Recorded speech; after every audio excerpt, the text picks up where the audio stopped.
Naglambing nga sa amin yung binan ko at humirit pa nga ng isa pang beses bago nga kami umuwi ng Pilipinas. At sa video na ito ay papakita ko nga sa inyo ang mga kaganapan sa araw na ito. Guys, bili tayo ng mga extra na snacks na dadalhin natin sa Philippines, yung mga snacks ni Doc Milan. Nagpunta nga kami ngayon sa may malapit na mart dito sa amin para nga bumili ng mga karagdagang snacks na dadalhin namin sa Philippines. Meron din kasi kaming layover sa Thailand kaya magdadala nga daw siya ng mga merienda niya para nga hindi na kami magpapalit pa ng pera. Pero sa palagay ko guys ay hindi nga rin naming matitiis at talagang kakain at kakain kami doon. Meron nga din kaming nakalimutang bilhin noong nagpunta nga kami doon sa may D-Mart at ito nga yung tinatawag nilang masala pasta. Ito nga yung usualing minemerienda ni Milan kapag nagkakaroon nga kami ng midnight snacks dahil parang nga itong spaghetti pero ito ay maraming mga masala kagaya na lamang ng cumin powder at iba't iba talaga at mafe-feel mo talaga na parang kumakain ka ng pagkaing Indiano. Pinapapili niya nga ako kung meron daw ba akong gusto pero ang sabi ko ay meron nga akong pansit canton sa Pilipinas at yun lang ay sapat na para sa akin. Nakapamili na kami ng mga snacks guys. And at the same time, bumili din ako ng gamit para sa mother ko. Kasi dito sa India, sobrang mura lang.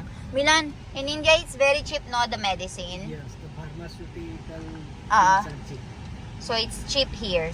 So, dito, bumili kami ng mga losartan. So, nagkakahalaga yung isang strip na ito ng 11 pesos. Buo na. Ayan, buo na siya. Ilang piraso? 2, 4, 6, 8, 10. 10 piraso, 11 pesos.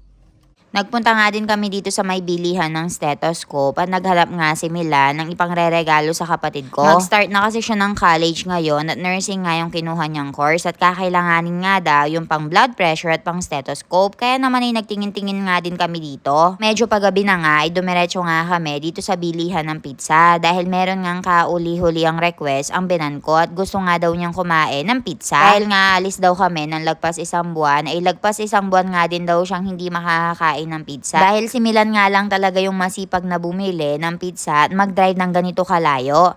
Dahil nga nakatira kami sa village ay kailangan mo muna nga mag-drive dito ng 30 minutes papunta at 30 minutes pabalik para nga makabili. Wala for Janu. And dumating na yung order natin. So meron tayong 2 pizza lang. And ito, meron tayong mac and cheese para sa akin. So, ayan siya. So ito talaga yung pinakamagandang combination. Pinipigilan ko nga si Milan na uminom pero dahil nga pizza day. So ayan.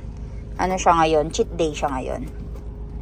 Uwi na tayo, for sure matutuwa ang binan ko. Pagkarating nga namin ay nakaredy na nga itong mga baso na lalagyan ng soft drinks at tuwang-tuwa talaga yung binan ko dahil finally ay craving satisfied na naman siya. Kayo ba guys? Ano yung madalas na nire-request na pagkain ng mga binan nyo sa inyo?